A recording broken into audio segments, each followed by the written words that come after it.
দিন দুনিয়ার মালিক তুমি রব্বুল আলামিন। মানবতার কল্যাণাতে হাদিয়া দিলেন রহমাতুল লিল আলামিন, রহমাতুল লিল আলামিন। মানুষ জানো গোমরাহ হয় মালিক।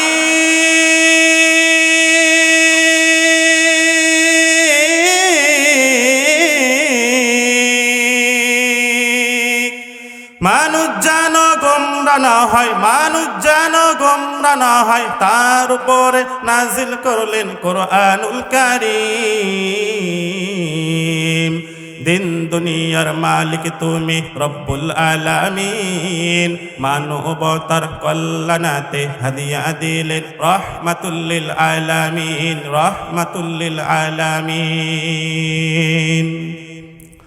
হাঁস বলো, মুরগি বলো, কাক বলো, বক বলো, আরো বলো চিল, মানুষের সাথে মিলেনি পশু পাখির মিল। হাঁস বলো, মুরগি বলো, কাক বলো, বক বলো, আরো বলো চিল, মানুষের সাথে মিলেনি পশু পাখির মিল। রব তোমাকে মানবে যারা আল্লাহ,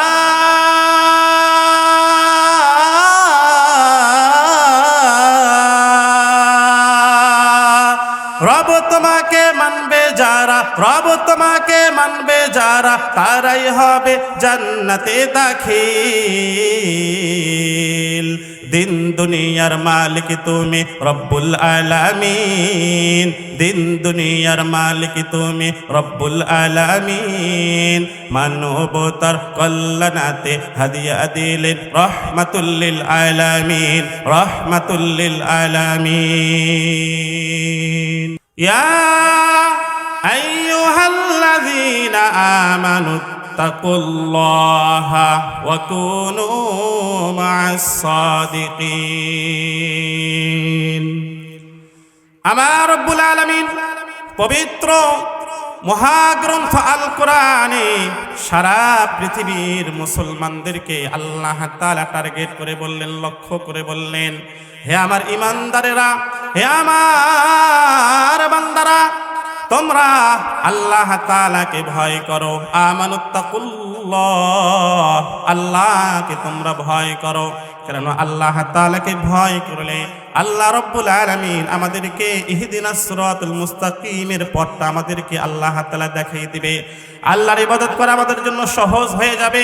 আল্লাহ তাআলা পরের আয়াতে বললেন, ওয়া কুনু মা'আস সাদিকিন। হে আমার ঈমানদার বান্দা বান্দিগুলো, তোমরা যারা নেককার, যারা নাকি পরহেজগার, তাদেরকে তোমরা অনুসারী হয়ে যাও, তাদেরকে তোমরা অনুসরণ করো, তাদেরকে তোমরা বন্ধু বানাও। নেককার বান্দারা, নেককার বান্দিরা যারা নাকি আল্লাহ তাআলার ইবাদত করে, দুনিয়াকে তারা প্রাধান্য দেয় না, আখিরাতকে প্রাধান্য দেয়, ওই সমস্ত আল্লাহওয়ালা, ওই সমস্ত পরহেজগার নেককার বান্দা বান্দিদেরকে তোমরা বন্ধু হিসাবে গ্রহণ করে নাও। আমার ভাইয়েরা, আমার বন্ধুগণ, আমরা যদি নেককারদেরকে বন্ধু বানাই, আমরা যদি পরহেজগার বান্দা বান্দীদেরকে বন্ধু বানাই, তাহলে এই পরহেজগার বন্ধুটা আমাকে জান্নাতে যাওয়ার জন্য যথেষ্ট হয়ে যাবে।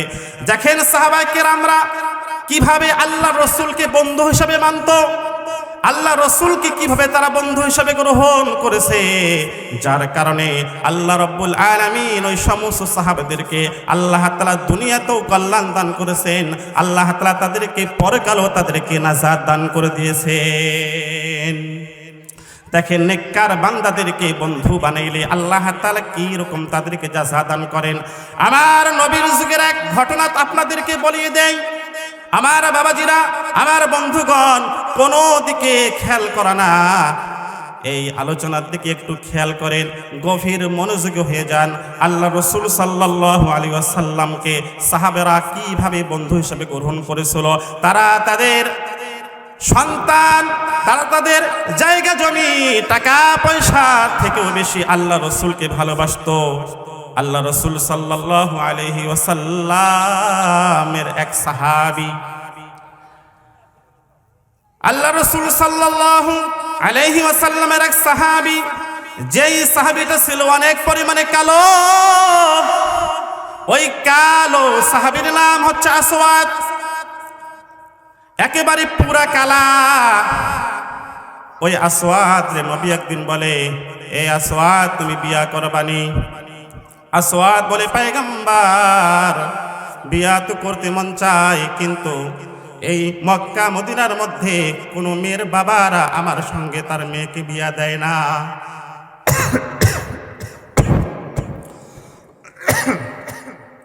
এই তোমরা দৌড়াদৌড়ি করতেছো কেন? বসে যাও।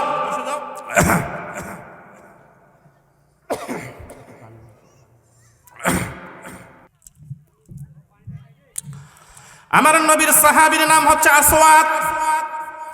এত পরিমাণে কালো যে কালো হওয়ার কারণে মক্কার কোনো মদিনার কোনো মেয়ের বাবারা ওই কালো সাহাবীকে তার মেয়ের সঙ্গে বিয়া দিতে রাজি হয় না। আসওয়াদ এই কথা বলার পরে নবী আমার আসওয়াদের ব্যাপারে জানায় দেয়, হে আসওয়াদ, না না না, তুমি চিন্তা করো না, তোমার চিন্তা করার কোনো প্রয়োজন নাই। আমি নবী তোমার বিয়ার ব্যাপারে ঘটক হইয়া যাব। আমি নবী যে জায়গায় ঘটক হইয়া যাব, তোমার বিয়ার ব্যাপারে কোনো কিছু আটক হইয়া থাকবে না, তোমার বিয়া হয়ে যাবে। ও আসওয়াদ, তুমি মন খারাপ করো না। আমি এই মক্কা মদিনার মধ্যে সব থেকে যে সুন্দরী রমণী একটা মেয়ে আছে, ওই মেয়ের সঙ্গে আমি নবী ঘটক হইয়া, আমি নবী মাধ্যম হইয়া তার কাছে তোমার বিয়া দিয়ে দেব। নবী আমার এই কথা বলার পরে আসওয়াদ বলে, পয়গম্বর আমি এত পরিমাণে কালো হইয়া গেলাম, আমি এত পরিমাণে কালো হইয়া গেলাম, এরপরে আমি গরিব, আর আপনি আমার জন্য এক মেয়েকে পছন্দ করেছেন, যে মেয়েটা নাকি সুন্দরী রূপসী, আবার নাকি তার বাবা ধনী লোক। ওগো পয়গম্বর, না না না, এটা তো কোনোভাবেই মিলে না, নবীকে কোনোভাবেই মিলবে না, এটা কোনোদিনও মিলবে না। নবী আমার আসওয়াদকে ডেকে বলে, এ আসওয়াদ, কোনো অসুবিধা নাই, আমি নবী প্রস্তাব পাঠাইয়া দেব, তুমি এই প্রস্তাবটা নিয়া তুমি মেয়ের বাবার কাছে যাবা, দেখবা যে মেয়ে তোমাকে বিয়ে করে ফেলবে, মেয়ের বাবা তোমাকে জামাই বানিয়ে নেবে। এবার রহমাতুল আলামিন ঘরের মধ্যে ঢুক দিলেন। ঢোকার পরে এবার রহমাতুল আলামিন ঘরের মধ্যে ঢুক দিলেন। ঢোকার পরে রহমাতুল আলামিন একটা কাগজ নিয়ে, একটা কলম দিয়ে চিঠি লিখতেছেন, এই ধনী সাহাবী রে, আমার একটা কালো সাহাবী আছে যার নাম আসওয়াদ, একেবারে পুরা কালা। এ ধনী সাহাবী, তোমার না একটা সুন্দরী রূপসী মেয়ে আছে, এই মেয়েটার সঙ্গে এই আসওয়াদের তুমি বিয়া দিয়ে দাও। ইতি রহমাতুল আলামিন, বলেন না মারহাবা। ইতি রহমাতুল আলামিন। নবী আমার চিঠির মধ্যে লিখে দিলেন, হে ধনী সাহাবী, তোমার এই সুন্দরী রূপসী মেয়েটার সঙ্গে কালো আসওয়াদের সঙ্গে বিয়া দিয়ে দাও। নবী আমার চিঠির মধ্যে লেখার পরে ওই চিঠিটা আসওয়াদকে দিয়ে দিলেন। আসওয়াদ রে, যাও যাও যাও, চিঠিটা লইয়া তুমি ওই ধনী সাহাবীর বাড়ির দিকে চলে যাও। এবার আসওয়াদ চিঠিটা বুকের মধ্যে নিয়া ওই ধনী সাহাবীর বাড়ির দিকে রওনা হয়ে গিয়েছে। যাইতে যাইতে যাইতে যখন ওই বাড়ির কাছে চলে গিয়েছে, আসওয়াদ দেখে আল্লাহ রসুল যে বাড়ির ঠিকানা দিয়েছে, ওই বাড়িটা বিশাল একটা বড় বাড়ি, খুব আলিশান একটা বাড়ি। এই বাড়ি দেখার পরে আসওয়াদ একবার সামনের দিকে আগায়, আবার দুইবার পিছনের দিকে পিছে যায়, একবার সামনের দিকে আগায়, আবার দুইবার পিছনের দিকে পিছে যায়, কেননা সে হচ্ছে একজন গরিব। আসওয়াদ বলে মনে মনে, আমি গরিব মানুষ আর এরা হচ্ছে বড়লোক মানুষ, আমার টাকা পয়সা নাই, আমার গাড়ি বাড়ি নাই, আমার একটা ভালো পোশাক পরিধান করার কাপড় নাই, কিভাবে আমি এই আলিশান বাড়ির জামাই হতে পারবো। এই কথা মনে মনে চিন্তা করে, আবার একবার মনে মনে চিন্তা করে, আবার একবার মনে মনে চিন্তা করে, না না না, যেহেতু আমাকে পয়গম্বর এই চিঠিটা দিয়েছে, এই চিঠিটার অনেক ক্ষমতা আছে, এই চিঠিটার অনেক পাওয়ার আছে, আমাকে নবী চিঠিটা দিয়েছে, আমি চিঠিটা দিয়ে দেব, পরে যা হওয়ার হয়ে যাবে। এবার আসওয়াদ কি করলো? এই চিন্তা ভাবনা করার পরে আসওয়াদ চলে গিয়েছে দারোয়ানের কাছে। দারোয়ানকে যে বলে, দারোয়ান যাও যাও যাও, তুমি তোমার বাড়ির মালিককে খবর দাও যে তার বাড়ির সামনে তার জামাই অপেক্ষা করতেছে। আসওয়াদ এই কথা বলার পরে দারোয়ান বলে, এই কালো সাহাবী, তোর চেহারা তুমি দেখছনি, তুই এত পরিমাণে কালো, আর আমার মালিকের যে মেয়েটা আছে এত সুন্দরী, এত রূপসী, আমার মালিক কিভাবে তোর সঙ্গে তার মাইয়াকে বিয়া দিতে পারে? না না না, কখনো আমার মালিক তোর সঙ্গে বিয়া দিতে পারে না, হয়তোবা তুমি ভুল বাড়িতে চলে আসছো, তুমি রং নম্বরে ডায়াল করেছো। এই কালো সাহাবী, যাও যাও যাও, তুমি চলে যাও, এইখান থেকে চলে যাও। এক পর্যায়ে আসওয়াদ বলতেছে, এ দারোয়ান, আমি তোমার সঙ্গে বেশি কথা বলতে চাই না, তুমি দারোয়ান, তুমি দারোয়ানের মধ্যে থাকো, যাও তুমি তোমার মালিককে খবর দাও, মালিককে খবর দাও। এবার মালিককে খবর দেওয়ার জন্য দারোয়ান দৌড় মারছে। দারোয়ান বাড়ির মালিককে যে বলে, ও মালিক, আপনার সঙ্গে দেখা করার জন্য এক কালো সাহাবী আসছে, যার নাম হচ্ছে আসওয়াদ। আবার সে বলতেছে সে নাকি আপনার জামাই হয়। মালিক রে, আপনি তাড়াতাড়ি যান, তার সঙ্গে কথা বলেন। দারোয়ান এই কথা বলার পরে বাড়ির মালিক দৌড় দিয়ে চলে আসছে বাড়ির নিচে। বাড়ির নিচে আসার পরে, গেটের কাছে আসার পরে আসওয়াদ রে বলে, তুমি কে? তুমি কোথা থেকে আসছো? আমি তো তোমাকে চিনি না। আসওয়াদ বলে, ও ধনী সাহাবী, আপনি আমাকে চিনবেন না, আমি হচ্ছি পয়গম্বরের সাহাবী, আমাকে আপনার বাড়িতে পাঠাইছে রহমাতুল লিল আলামিন। যে বলে কি জন্য পাঠাইছে? যে আল্লাহর পয়গম্বর আমাকে পাঠাইছেন একটা চিঠি দিয়া, এই চিঠি অনুযায়ী আজ থেকে আমি হচ্ছি আপনার জামাই, আর আপনি হচ্ছেন আমার শ্বশুর আব্বা। বলেন না মারহাবা। এবার ওই বাড়ির মালিক বলে, এই আমি তোমার কেমনে শ্বশুর হইলাম? আমি তো আমার মাইয়াকে, আমি তো আমার মেয়েকে তোর সঙ্গে বিয়া দেই নাই, তুমি কিভাবে আমার জামাই হইলা? এবার আসওয়াদ বলে, এই যে নেন চিঠি, এই চিঠিটা পয়গম্বর আপনার হাতে দিয়েছে, এই চিঠি অনুযায়ী আজ থেকে আমি হইলাম আপনার জামাই, আর আপনি হলেন আমার শ্বশুর আব্বা। এক পর্যায়ে ধনী সাহাবী যখন চিঠিটা নিয়েছে, চিঠিটা নিয়ে পড়তেছে, নবী বলতেছেন, এ ধনী সাহাবী, তোর একটা যে কন্যা আছে, সুন্দরী রূপসী কন্যা আছে, আমি নবী ঘটক হইয়া, আমি নবী মাধ্যম হইয়া আমার এই কালো সাহাবীর জন্য প্রস্তাব পাঠিয়ে দিলাম। ও ধনী সাহাবীরা রে, ও ধনী সাহাবী, তুমি যদি তোমার মেয়েকে আসওয়াদের সঙ্গে বিয়া দিয়ে দাও, তাহলে তোমার মেয়ে সুখে থাকবে, তোমার মেয়ে কোনোদিনও অশান্তি থাকবে না। ইতি রহমাতুল লিল আলামিন। এই চিঠি পাওয়ার পরে ধনী সাহাবী চিঠিতে একবার দেখে, আবার একবার আসওয়াদের দিকে তাকিয়ে দেখে, আসওয়াদকে দেখে কালা, আবার তার মেয়েটা হচ্ছে সুন্দরী। এবার ওই বাড়ির মালিক মনে মনে চিন্তা করে, না না না, আমার একটা মাত্র মেয়ে সুন্দরী রূপসী, আমার টাকা পয়সার কোনো অভাব নাই, আমি জামাই করব একটা ভালো জামাই, কিন্তু এই জামাই তো দেখি একবারে পুরা কালা, তার উপরে সে একবারে গরিব, না না না, আমি এই আসওয়াদরে আমার জামাই বানাইতে পারি না। এই কথা একবার চিন্তা করে, আবার একবার এই চিঠির কথা চিন্তা করে, এই চিঠিটা তো পাঠাইছে রহমাতুল লিল আলামিন। আবার একবার কি করে, তার মেয়ের কথা চিন্তা ভাবনা করে, আমি যদি এই মেয়ের সঙ্গে এই কালো সাহাবের বিয়া দেই, তাহলে তো আমার মেয়ে মন খারাপ করবে, মেয়ে বলবে আমার বাবা কিভাবে পারলো, আমার বাবা পাগল হয়ে গিয়েছে নাকি, আমার সঙ্গে একটা কালো ছেলের বিয়া দিল। এই কথা ভেবে ভেবে এক পর্যায়ে ওই কালো সাহাবীকে বলে দিলেন, এই কালো সাহাবী আসওয়াদ রে, না না না, আমি আমার মেয়েকে তোর কাছে বিয়া দেব না, যাও তুমি চলে যাও বাড়ি থেকে, আমি তোমার সঙ্গে আমার মেয়েকে বিয়া দেব না। এই কথা যখন বাড়ির মালিক বলছে, আসওয়াদের মনটা ভেঙে গিয়েছে। মনে কষ্ট নিয়ে চিঠিটা হাতের মধ্যে লইয়া যখন সে বাড়ির দিকে রওনা হয়েছে, প্রথমত যাওয়ার পরে মেয়ের বাবা মেয়ের সঙ্গে কথা বলার জন্য চলে গিয়েছে।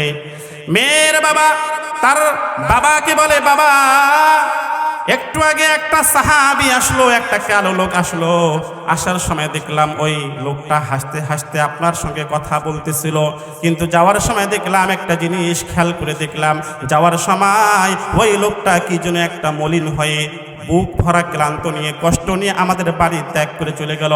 বাবা গো, ওই যুবক আর তোমার মাঝে কি এমন কথা হয়েছে আমাকে একটু জানাইয়ে দাও।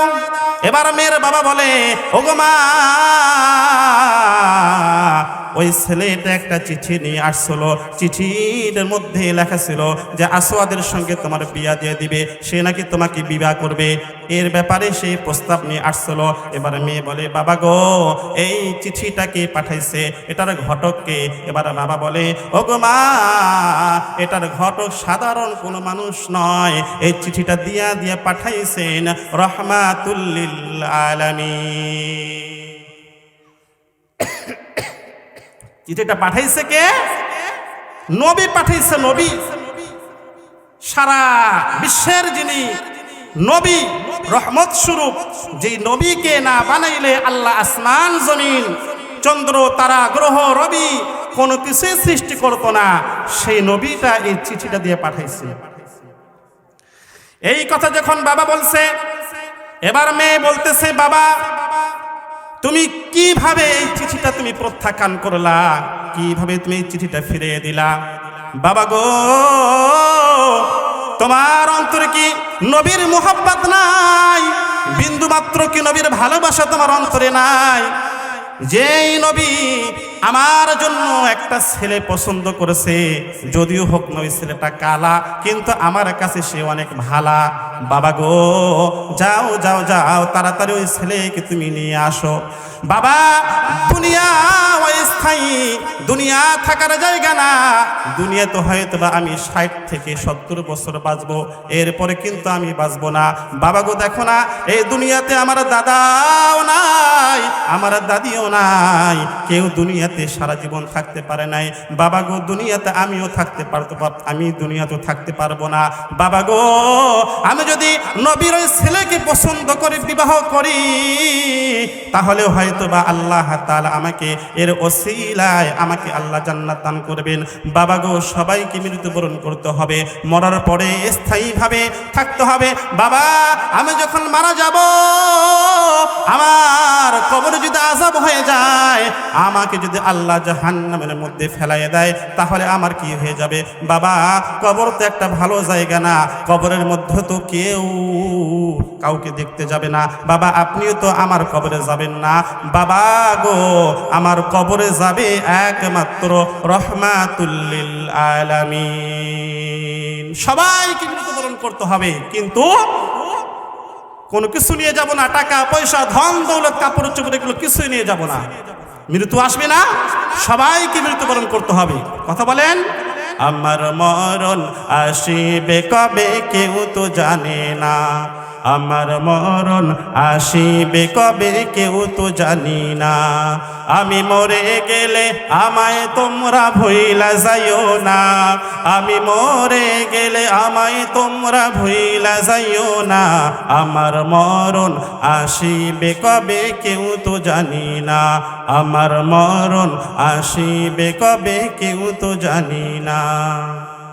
এই পৃথিবী চিরজীবন থাকার জায়গা না, অন্ধকার কবর যে আমার আসল ঠিকানা, এই পৃথিবী চিরজীবন থাকার জায়গা না, অন্ধকার কবর যে আমার আসল ঠিকানা, সবাই রেখে আমায় চলে যাবে, সঙ্গী রবে না, সবাই রেখে আমায় চলে যাবে, কেউ তো রবে না, আমার মরণ আসিবে কবে কেউ তো জানি না। সবাই, আমার মরণ আসিবে কবে কেউ তো জানি না।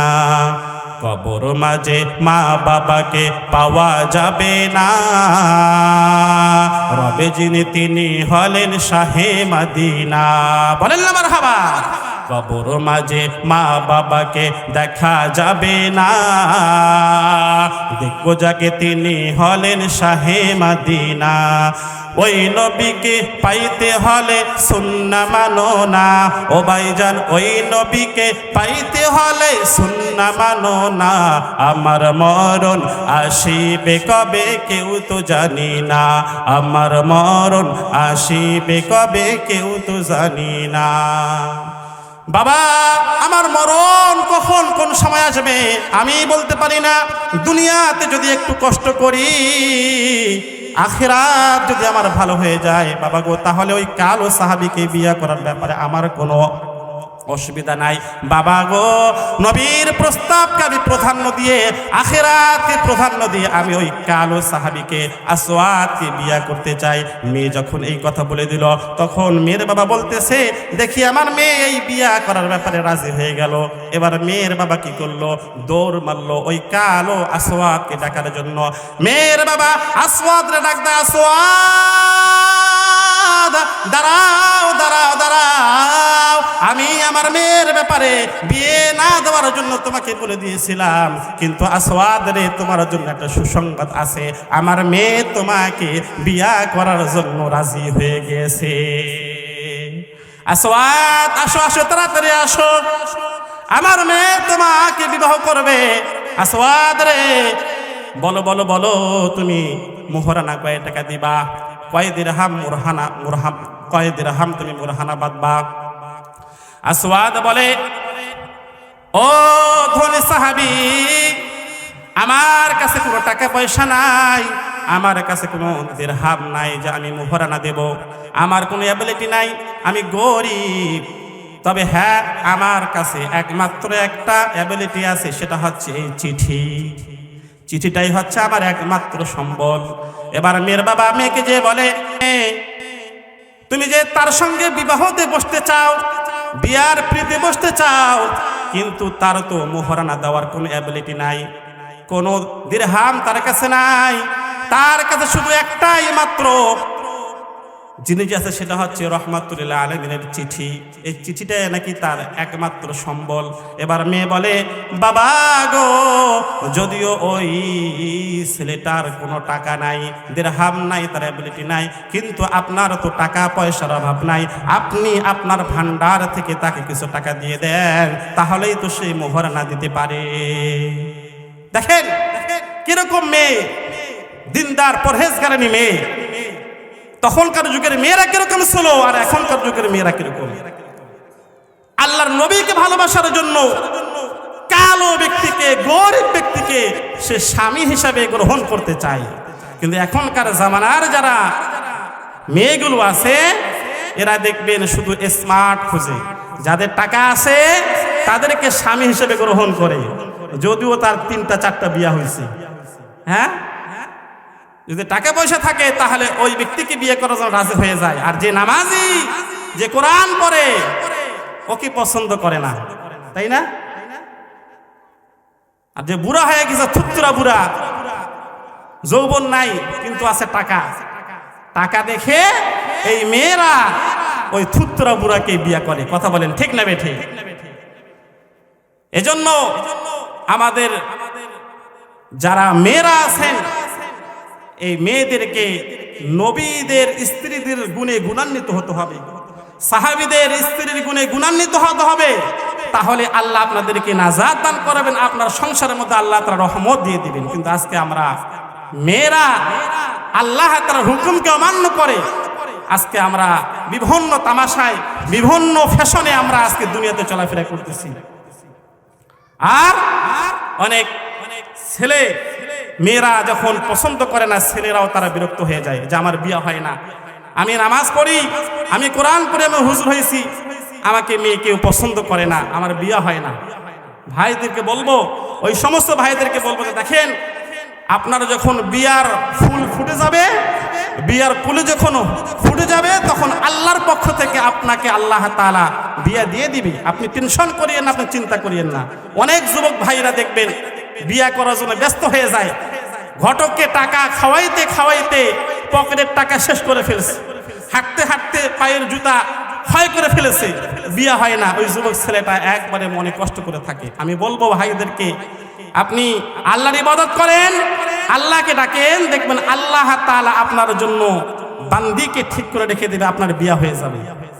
বিয়া কিন্তু আল্লাহর হাতে। বিয়ের সাথে কোনো পীরের কাছে নাই, বিয়ের সাথে কোনো বাবার কাছে নাই, বিয়ে হচ্ছে আল্লাহর কাছে। কার কাছে?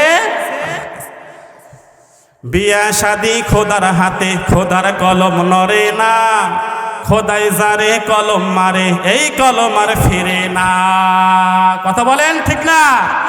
কথা বলেন ঠিক কিনা? বিয়ে শাদি খোদার হাতে, খোদার কলম নড়ে না, খোদাই যারে কলম মারে এই কলম আর ফিরে না। যার বউটা কালা হে তার কপার ভালা হে, যার বউটা কালা হে তার কপার ভালা হে, রাস্তাঘাটে চলতে ফিরতে কারো নজর পড়ে না।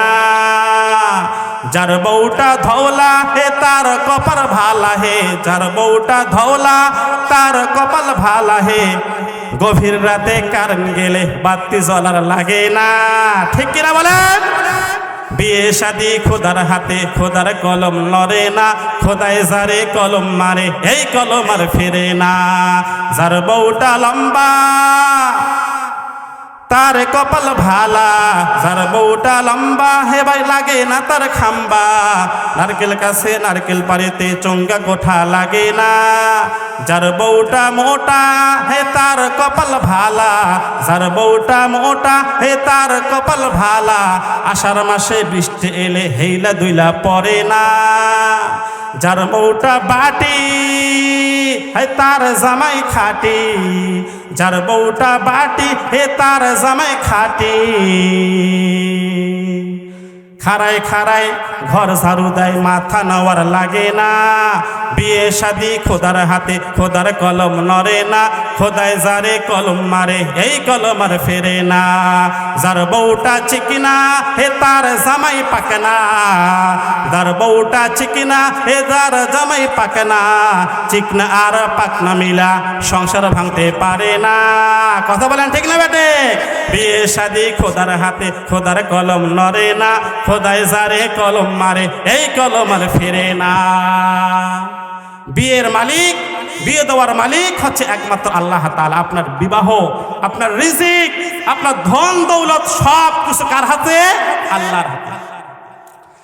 এবার ওই ধনী সাহাবী তার মেয়েকে জানাই দিল, ও আমার মেয়ে, তার তো মোহরানা নাই, মোহরানা দেওয়ার মতো কোনো অ্যাবিলিটি নাই, টাকা পয়সা নাই। মেয়ে বলল, বাবা গো, আপনি আপনার ভান্ডার থেকে আপনি ওই লোকটাকে, ওই ছেলেটাকে কিছু টাকা দিয়ে দেন, তাহলেই সে দিন মোহর দিতে পারবে। এবার বাবা কি করলো? কিছু টাকা, কিছু দিরহাম ওই কালো সাহাবীকে দিয়ে দিল, আসওয়াদকে দিয়ে দিল। আসওয়াদকে যে বলল, আসওয়াদ রে, তোমার কাছে দিরহাম নাই কিন্তু আমার কাছে আছে, বাবা গো নাও, আমি তোমাকে কিছু দিরহাম দিয়ে দিলাম, এই দিরহামগুলো নিয়ে তুমি বাজারে যাও। বাজারে যাওয়ার পরে বিয়া শাদী করার জন্য যে সকল কাপড় চোপড় লাগবে, যে সকল আসবাবপত্র লাগবে, এই সকল আসবাবপত্র তুমি বাজার থেকে কিনে নিয়ে আসো। এই কথা যখন বলছে, আসওয়াদের মনটা ভালো হয়ে গিয়েছে। আসওয়াদ এবার দিরহামগুলো লইয়া লইয়া বাজারে যায়, বিয়ে শাদীর বাজার কেনার জন্য দিরহাম নিয়ে যাইতেছে, মনের মধ্যে অনেক আনন্দ। বাজারে যাওয়ার সময়, বাজারে যখন যাইতেছে, পথিমধ্যে এক সাহাবী আসওয়াদকে ডেকে বলে, এ আসওয়াদ, তুমি কোন দিকে যাও? তুমি বিয়া করার জন্য পাগল হইয়া গেলা, আর ওইদিকে নবী আমার যুদ্ধের ময়দানে যুদ্ধ করতেছে। এ আসওয়াদের, তোর অন্তরে কি নবীর মায়া নাই, নবীর মোহাব্বত নাই? এই কথা যখন বলছে, আসওয়াদ কি আর বিয়া করবে, কি আর বিয়ার প্রীতি বসবে? এই কথা বলার সঙ্গে সঙ্গে আসওয়াদ বলে, না না না, আমি আর বিয়ার প্রীতি বসবো না, আমি আর বাজার কেনার জন্য যাব না। আমার কাছে যে দিরহামগুলো আছে, এই দিরহামগুলো নিয়ে আমি একটা তরবারি নিব, তরবারি লইয়া আমি ওই ময়দানে যাব, ময়দানে যাইয়া আমি ওই কাফেরদের সঙ্গে যুদ্ধ করব। যেই ময়দানে আমার নবী গিয়েছে, যেই ময়দানে আমার রাসূল জিহাদ করার জন্য গিয়েছে, আমি ওই ময়দানে যাব। দেখেন আসওয়াদের অন্তরে নবীর মোহাব্বত কিরকম। এক পর্যায়ে আসওয়াদ দিরহামগুলো লইয়া বাজারে গিয়েছে। বাজারে যাওয়ার পরে দোকানওয়ালাকে বলে, এ দোকানদার দাও না আমাকে একটা তরবারি। এবার আসওয়াদকে দোকানদার একটা তরবারি দিয়েছে। তরবারিটা লইয়া আসওয়াদ কি করেছে, ওই যুদ্ধের ময়দানে চলে গিয়েছে। বিশাল একটা দল দেখে কাফেরদের দলের মধ্যে ঢুকে গিয়েছে। ওই দলের মধ্যে যাইয়া একাই অনেকগুলো কাফেরকে সে জাহান্নামের মধ্যে ফেলাই দিয়েছে। যুদ্ধ করতে করতে করতে এক পর্যায়ে আসওয়াদ ক্লান্ত হয়ে গিয়েছে। এক পর্যায়ে কাফেরদের একটা সৈন্যবাহিনী আসওয়াদের বুকের মধ্যে তীর মারছে। আসওয়াদ জমিনের মধ্যে পড়ে গিয়েছে। আসওয়াদের বডিটা কাফেররা দ্বিখণ্ডিত করেছে, টুকরা টুকরা করেছে। আসওয়াদ শাহাদাত বরণ করেছে। ইন্না লিল্লাহি ওয়া ইন্না ইলাইহি রাজিউন। আসওয়াদ দুনিয়াতে আর নাই। একটা পর্যায়ে যখন যুদ্ধ শেষ হয়ে গিয়েছে, নবী আমার সাহাবীদেরকে বলে, ও আমার সাহাবীরা রে, তোমরা কে কোথায় আছো? এই যুদ্ধের ময়দানে যারা শহীদ হয়ে গিয়েছে, শহীদদেরকে তোমরা তাড়াতাড়ি নিয়ে আসো। নবী আমার বলতেছে, সাহাবীরা রে, আমার কেন জানি মন বলতেছে এই যুদ্ধের ময়দানে আমার আসওয়াদও শহীদ হয়ে গিয়েছে। ও সাহাবীরা, তোমরা যুদ্ধের ময়দানটা সার্চ করো, ভালোভাবে খুঁজে খুঁজে বার করো আমার আসওয়াদ কোথায়। যে আসওয়াদ নতুন বউকে রাইখা, নতুন বউকে রাইখা আমার রাসূলকে মোহাব্বত করে যুদ্ধের ময়দানে চলে আসছে। যুদ্ধের ময়দানে হয়তো বা আসওয়াদ শহীদ হয়ে গিয়েছে। আমার মনটা বলতেছে, সাহাবীরা রে, যাও যাও যাও, ভালো করে যুদ্ধের ময়দানটা খুঁজে নাও, আসওয়াদ কোথায় আছে একটু দেখে নাও। সাহাবায়ে কেরামরা কি করলো, যুদ্ধের ময়দান তারা খুঁজতেছে। খুঁজতে খুঁজতে দেখে কোথাও আসওয়াদের লাশ নাই। একটা পর্যায়ে আয়েশা নবীকে সাহাবায়ে কেরামরা বলে, ও পয়গম্বর, আসওয়াদের লাশ কোথাও পাওয়া যায় না। নবী আমার বলে, ও সাহাবারা রে, তোমরা আরো একটু ভালো করে খোঁজো, আমার মন বলতেছে যে আসওয়াদ এই ময়দানে আছে।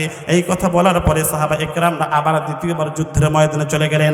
যুদ্ধের ময়দানে তারা আবার তন্ন তন্ন করে আসওয়াদের লাশটা খুঁজতেছে, আসওয়াদ কোথায়। খুঁজতে খুঁজতে খুঁজতে একটা পর্যায়ে দেখে একটা ব্যক্তির বডিটা, তার চেহারাটা রক্তে রঞ্জিত হয়ে চেহারা মাখা হয়ে পড়ে আছে, লাল রং হয়ে পড়ে আছে। সাহাবায়ে কেরামরা কি করলো, তার মুখ থেকে রক্তটা মুছলো, তার বডিটা রক্তটা মুছার পরে দেখলো এই লাশটা অন্য কোন লাশ না, এই লাশটাই হচ্ছে আসওয়াদের লাশ। সাহাবায়ে কেরামরা কি করলো, আসওয়াদের মুখের মধ্যে রক্তটা মুইছা মুখের মধ্যে তারা চুম্বন খাওয়া শুরু করলো। সাহাবায়ে কেরামরা কান্নাকাটি করতেছে, আসওয়াদ রে, তুই একটা সুন্দরী রমণী মেয়ে পাইছিলা, তুমি ওই মেয়েটার প্রেমও পড়লা না, ওই মেয়েটাকে তুমি বিবাহ করলো না, নবীর ভালোবাসায় তুমি আয়েশা এখানে শহীদ হয়ে গেলা। একটা পর্যায়ে নবীকে আমার সাহাবারা জানাই দিলেন, ও পয়গম্বর, আসওয়াদের লাশ পাওয়া গিয়েছে, সে শহীদ হয়ে পড়ে আছে। পয়গম্বর আমার দৌড় দিয়ে চলে আসছে। আসার পরে আসওয়াদের লাশ দেখা নবী আমার মনে মনে মুস্কি মুস্কি হাসে, মুস্কি মুস্কি হাসে। আবার কিছুক্ষণ পরে নবী আমার চোখের পানি ফেলাই দিয়া কান্নাকাটি করে, আর আসওয়াদের বডির সঙ্গে আমার পয়গম্বর আলিঙ্গন করে। আসওয়াদের তোর ভালোবাসা আমি মুগ্ধ হয়ে গিয়েছি, তোর অন্তরে আল্লাহ তাআলার মোহাব্বত এত পরিমাণ যে নতুন বউকে রাইখা তুমি আমার মোহাব্বতে জিহাদের ময়দানে আয়েশা শহীদ হয়ে গিয়েছো। একটা পর্যায়ে নবী আমার সাহাবাদেরকে নিয়ে আসওয়াদের জন্য দোয়া করলেন, আল্লাহ, যে আসওয়াদ সুন্দর নারীকে রেখে, সুন্দর মেয়েকে রেখে আমার ভালোবাসায় যুদ্ধের ময়দানে আয়েশা শহীদ হয়ে গেল, মাওলা গো, ওই সুন্দর নারীর সঙ্গে যেন আমার আসওয়াদ জান্নাতের মধ্যে থাকে, সেজন্য তার স্ত্রী হয়ে যায়। নবী আমার এই দোয়া করলেন। এই দোয়া শেষ করার পরে নবী আমার দেখতেছেন তাকাইয়া একটা মহিলা হাতের মধ্যে চিঠি লইয়া আসতেছে। আসার পরে মহিলা আল্লাহ রাসূলকে সালাম দিলেন, ইয়া রাসূলুল্লাহ, ইয়া হাবিবাল্লাহ, এই যুদ্ধের ময়দানে আমার হবু জামাই আসছে। পয়গম্বর গো, যার নাম হচ্ছে আসওয়াদ, পয়গম্বর এই চিঠিটা দিয়ে পাঠাইছিলেন আপনি। পয়গম্বর গো, দেখেন তো এই চিঠিটা, আপনি পড়েন তো, এই চিঠিটা আপনি পড়তে পারেন কি পারেন না? একবার যায় নবী আমার চিঠিটা লইলেন, লওয়ার পরে বললেন, হে বোন, এই চিঠিটা আমি আসওয়াদকে দিয়েছিলাম তোমার বাবার কাছে দেওয়ার জন্য। এই চিঠিটা তো আমি দিয়েছিলাম। একটা পর্যায়ে যাইয়া ওই মেয়েটা আমার পয়গম্বরকে বলে, ও পয়গম্বর, আমি আপনার কাছে দুঃখ প্রকাশ করার জন্য আসি নাই। আসওয়াদ মারা গিয়েছে, আসওয়াদ শাহাদাত বরণ করেছে, আমার কোনো অসুবিধা নাই, আমার অন্তরে কোনো কষ্ট নাই। পয়গম্বর গো, আপনারা সাহাবা একরামরা এখানে হাজির, সবাই এখানে বসে আছে। পয়গম্বর গো, আমি এখানে ওয়াদা করব, আমি যে আসওয়াদকে দুনিয়াতে পাই নাই, আমার বাবার কিন্তু টাকা পয়সার অভাব নাই, আমি আমার বাবার একমাত্র একটা মেয়ে, আমি যদি চাই এই দুনিয়ার মধ্যে যারা বড় লোক ছেলেগুলো আছে, সুন্দর সুন্দর স্মার্ট যারা ছেলেগুলো আছে, এই ছেলের সঙ্গে আমি বিবাহ করতে পারবো। কিন্তু পয়গম্বর গো, না না না, আমি আর জীবনে কোনোদিন বিয়া করব না। আপনার সাহাবায়ে কেরামরা সাক্ষী, আপনিও সাক্ষী, আমি আর জীবনে কোনোদিন বিয়া করব না। যে আসওয়াদকে আমি বিয়া করতে পারি নাই, আমি জীবনে আর কোনোদিন বিয়া করব না। পয়গম্বর গো, আপনার কাছে একটা অনুরোধ, আপনার কাছে একটা আরজি, পয়গম্বর আপনি একটু দোয়া করিয়া দেন, আমি অধমী মহিলা, এই নগণ্য মেয়েকে আল্লাহ তাআলা যেন জান্নাতের মধ্যে ওই আসওয়াদের স্ত্রী রূপে আল্লাহ যেন আমাকে কবুল করে, আমরা যেন দুইজনে আসওয়াদ আর আমি যেন জান্নাতের মধ্যে থাকতে পারি। নবীকে এই কথা বলার পরে নবী কি করলেন, ওই মেয়েটাকে নিয়ে, সাহাবা একরামদেরকে নিয়ে নবী আমার আবার পুনরায় দোয়া করলেন, আল্লাহ গো, দেখেন আপনার বান্দি, তার বাবার টাকা পয়সার অভাব নাই, মেয়েটার চেহারার কোনো কমতি নাই, কত সুন্দর একটা চেহারা মাশাআল্লাহ, কিন্তু তারপরও সে আসওয়াদের প্রেমের মধ্যে পড়ে গিয়েছে, আসওয়াদকে হারাইছে, বিয়া করে নাই, বিয়া হওয়ার কথা ছিল কিন্তু বিয়া হয় নাই, শহীদ হয়ে গিয়েছে আসওয়াদ। কিন্তু এই মেয়েটা আসওয়াদ এত ভালোবেসেছে, কি জন্য ভালোবেসেছে, আমি নবী ঘটক হইয়া প্রস্তাব পাঠাইছি, এজন্য ওই মেয়েটা জীবনে আর কোনোদিন বিয়া করবে না। আল্লাহ গো, জান্নাতের মধ্যে আসওয়াদ আর এই মেয়েটাকে আপনি স্বামী স্ত্রী হিসেবে গ্রহণ করিয়া নিলেন এবং তাদেরকে জান্নাতের মধ্যে ঢুকাইয়া দিলেন। বলেন না সুবহানাল্লাহ। নবীর প্রেমে যারা পাগল, আল্লাহ তাআলা তাদেরকে এইভাবেই দুনিয়াতে তাদেরকে জাযা দান করে।